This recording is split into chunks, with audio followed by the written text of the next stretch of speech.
Hola, ¿cómo están amigos? Bienvenidos a Enlace Nacional, el primer informativo con noticias de todo el Perú. Hoy lunes 30 de julio tengo la grata visita del señor Eduardo Barzola, el secretario ejecutivo de la Red de Municipalidades Urbanas y Rurales del Perú, REMURPE, a quien damos la bienvenida y con quien contaremos pues algunas opiniones sobre el mensaje presidencial y básicamente en el aspecto regional. Cuéntenos qué le parece o qué le pareció el mensaje presidencial de Ollanta Humala. Bueno, en primer lugar, hola Giovanni, gracias por la invitación. Sí, en primer lugar, en líneas generales, el mensaje presidencial me pareció un mensaje, en primer lugar, que era una especie de listado de acciones que habían desarrollado y un conjunto de acciones a implementar a futuro, pero que no explicó al detalle en qué iban a consistir. Por lo tanto, me quedó la impresión de que no tenemos claridad respecto a cómo se va a hacer muchas de estas reformas o cambios que se tienen que llevar adelante. Y también ausencias sustantivas, por ejemplo, en un balance de este primer año, el tema de los conflictos sociales lo eludió por completo, y también algunas reformas necesarias que son importantes para precisamente implementar estas medidas que él ha planteado. ¿Y qué opina, por ejemplo, sobre la reforma del SNIP? ¿En qué favorece a las regiones esta reforma? Bueno, nosotros ya desde hace más de 5 años venimos reclamando como red de municipalidades que se den cambios en todo lo que es el Sistema Nacional de Inversión Pública, en la medida de que este no está adecuado a la realidad de nuestro país, en la realidad municipal, que es una realidad heterogénea.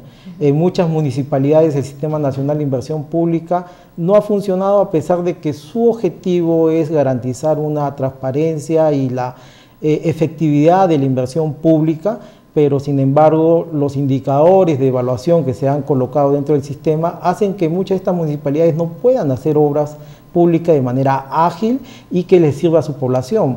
Uno de estos ejemplos es, por ejemplo, la construcción de carreteras. Muchas municipalidades que ahora tienen recursos no pueden construir carreteras porque los indicadores son muy altos y no permiten pues que las municipalidades lo hagan. Y entonces, ahora, ¿cómo es que se va a desarrollar este nuevo Sistema Nacional de Inversión Pública? No lo he explicitado porque el Ministerio de Economía y Finanzas, que ya tiene el mandato de llevar a cabo las modificaciones del Sistema Nacional de Inversión Pública, viene trabajando en la norma. Se supone que en un tiempo no mayor de 30 días tiene que salir una modificación del sistema, y nosotros creemos que las modificaciones tienen que darse básicamente en lo que es el proceso, es decir, reducir las etapas para poder tener un proyecto ya evaluado y calificado para su implementación, y también en la parte de los indicadores, es decir, los indicadores de evaluación económica y social, ¿no? Porque todos los proyectos tienen evaluaciones económicas y sociales. Por ejemplo, te ponía el caso de las carreteras. Uno de los indicadores o variables que te exigen para poder nosotros poder hacer una carretera, construir un camino que articule a la provincia con un distrito, necesitamos un flujo vehicular de 200 vehículos, y cuando nosotros sabemos que en muchos de estos distritos, a pesar que tienen recursos, no pasan 200 vehículos al día, pasan pues a lo sumo pues mínimamente 4 o 5 vehículos al día. Entonces esa municipalidad que ahora tiene canon puede construir una carretera, no lo puede hacer porque precisamente el SNIC le prohíbe invertir en ese tipo de obras. Entonces esperemos que con esta reforma cambien esta situación que nos está explicando. Y otro tema que ha hablado el presidente, y usted hablaba que el tema de conflictos sociales lo pasó por agua caliente, que tampoco habló del tema de Conga, pero sin embargo ha señalado que todos vamos a tener el derecho al agua, ¿cierto? Bueno, pero la Constitución Política del Perú ya habla de los derechos, ¿no? Y entre el derecho a la vida, que involucra todo este tipo de derechos, como el derecho al agua. Hubiera sido más interesante tal vez que plantee, más que un cambio constitucional donde explicite el tema del derecho al agua, tal vez trabajar otras normas que sí son necesarias. Primero, la definición de competencias entre los niveles de gobierno, porque parte de los conflictos sociales se da entre el gobierno nacional, el gobierno regional y gobiernos locales, porque tenemos muchas competencias compartidas, ¿no? Y por lo tanto, mientras los gobiernos regionales y locales estamos planificando el uso del suelo, estamos planificando el crecimiento urbano y rural, viene el Ministerio de Energía y Minas y la empresa pues que se ha presentado una concesión de una parte del territorio y nos enteramos que eso ya está concesionado. Entonces, ahí hay un conflicto de competencia. Eso, por ejemplo, hubiera sido interesante. Y otra digamos, propuesta legislativa que pudo venir del Ejecutivo, pudo haber sido también avanzar en la Ley de Ordenamiento Territorial. Que aunque ya se está avanzando, ¿no? Porque él justamente en junio ha formado la comisión multisectorial que se está encargando de realizar este proyecto de Ley de Ordenamiento Territorial. Ahora, porque estamos con el tiempo, también otro aspecto interesante en el tema del sector agrario. Por ejemplo, la innovación agraria, la innovación tecnológica en este aspecto también ha señalado. ¿Qué le parece? Y un presupuesto de 100 millones de soles de Agrobanco, ¿verdad? Préstamos para los pequeños agricultores. A nosotros nos parece importante que se esté prestando atención a lo que es el desarrollo agrario y que el tema de la innovación tecnológica es importante porque se tiene que articular no solamente al gobierno nacional, las universidades, ¿no?, los institutos de investigación, sino también a los gobiernos locales y regionales en estos procesos. Para esto se tendría que ver distintos tipos de medidas que permitan la mayor inversión de los gobiernos regionales y locales, no solamente con el tema del Sistema Nacional de Inversión Pública. Tenemos nosotros la Ley de Procompetitividad, ¿no?, que recientemente ha sido modificado su reglamento, que precisamente rompe este obstáculo que siempre se ha tenido, en el cual las entidades públicas, ya sean los gobiernos regionales y los gobiernos locales, no podían colocar plata en privados, porque era recurso público, y todo recurso público tiene que estar dirigido a producir obras públicas, bienes públicos, no de satisfacción individual. Con la ley de Procompite se permite eso, pero el Ministerio de Economía, nuevamente cumpliendo su papel de cajero, ¿no?, ha colocado un candado con la modificación del reglamento que excluye a 500 municipalidades de poder hacer eso.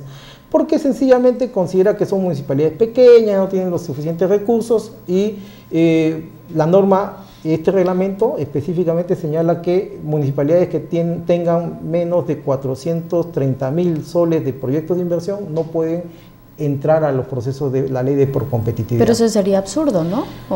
Son las cosas que son contrasentidos que se presentan en el proceso. Mientras el gobierno y el presidente anuncia algunas medidas, tenemos el Ministerio de Economía que va poniendo candados y va en cierta medida poniendo y boicoteando lo que vienen anunciando en otros foros. Y en el tema de programas sociales, por ejemplo, él ha señalado que va a realizar el tema de, por ejemplo, para las pequeñas comunidades, ¿no es cierto?, que tengan muchos servicios como agua potable, electronización, etcétera. Sí, nos parece muy importante, como te decía, sí, el programa Tambo, porque precisamente se necesita una mayor logística, una mayor atención en un paquete de servicios básicos que no llegan a estas zonas porque son alejadas y es costosa. Y justamente, perdón que le corte, el presidente Ollanta Humala ha anunciado también que para los profesionales de salud que se animen a ir y a trabajar a los lugares más alejados del país va a haber un aumento en su remuneración. Y es importante eso porque generalmente a las zonas rurales nadie quiere ir, siempre la tendencia es estar en la capital de la región y venirse a Lima, ¿no?, por parte de los profesionales, porque hay mayores incentivos para estar en las ciudades que en las zonas rurales. Pero sin embargo, también como todas estas medidas en conjunto no han sido explicitadas. Es obvio que en un mensaje tampoco se puede explicitar el conjunto de las medidas, pero sin embargo, pues todavía no tenemos la claridad de cómo se va a plantear el desarrollo de este tipo de provisión de servicios. Lo ideal es que se avance en la descentralización, porque precisamente la parte del Estado que está más cerca de la población de la municipalidad, y a través de la municipalidad se puede hacer toda la operatividad de estos tambos, ¿no? Y de llegar a la población que realmente lo necesita, porque también, como todo distrito, hay población que está en situación de pobreza, más alejado, y ellos saben quiénes son y saben a quienes tienen que llegar con este servicio. Pero también hay un problema que no se ha planteado y que podría ser algo que vaya a limitar todo este conjunto de anuncios que me parecen interesantes, pero que si no se toman en cuenta algunos errores que se vienen cometiendo en este año, van a ser bloqueos para la implementación. ¿Sobre todo en qué aspecto se refiere? Porque ya está corroborado de que hay 3.600.000 pobres invisibles. Los estudios de la Universidad del Pacífico han demostrado de que la manera como los sectores del Estado están haciendo la medición y la focalización de la pobreza, están dejando por fuera más de 3 millones de pobres. Porque su meta al 2016 del presidente Ollanta Humala ha señalado que es reducir la pobreza del 27.8% que estamos actualmente al 15%. Entonces, con esas cifras que nos está señalando y este estudio de la Universidad del Pacífico, ¿nos estarían mintiendo entonces? ¿Eso señala? Lo que pasa es que existen dos metodologías para medir la pobreza, una que tiene que ver con ingresos, directamente relacionado con los ingresos, y otra que tiene que ver básicamente con necesidades básicas insatisfechas. Cuando se toma la metodología de ingresos, la cantidad de pobreza es menor, ¿no? Pero sin embargo, cuando tomamos las necesidades básicas insatisfechas, que son una serie de servicios, esto te presenta con mayor claridad que hay gente carente de una serie de servicios como educación, salud, ¿no? Saneamiento, que es mayor que la que te refleja o te arroja pues cuando tú tomas el indicador ingresos, ¿no? Y por lo tanto, esa gente está por fuera, o sea, se focaliza básicamente a lo que están a partir de la medición por ingresos y no se trabaja a partir de la indicación de necesidades básicas insatisfechas. Bien, sí. ¿Esto qué origina? De que también no se trabaje todo lo que se avanzó en el tema de definir cuál es el municipio rural. El Ministerio de Economía y el MIDIS han focalizado su atención en 300 municipios, cuando en el Perú ya se sabe que existen 1.303 municipios rurales. También se quedan 1.000 municipalidades por fuera de estas actividades de programas sociales. Hay muchos temas todavía que tenemos que desarrollar, pero nosotros estamos con el tiempo. Le agradecemos muchísimo por su presencia aquí en Enlace Nacional. Amigos, estuvimos conversando con Eduardo Barzola, secretario ejecutivo de REMURPE, Red de Municipalidades Urbanas y Rurales del Perú. Ustedes no se muevan porque volvemos con más tras la pausa.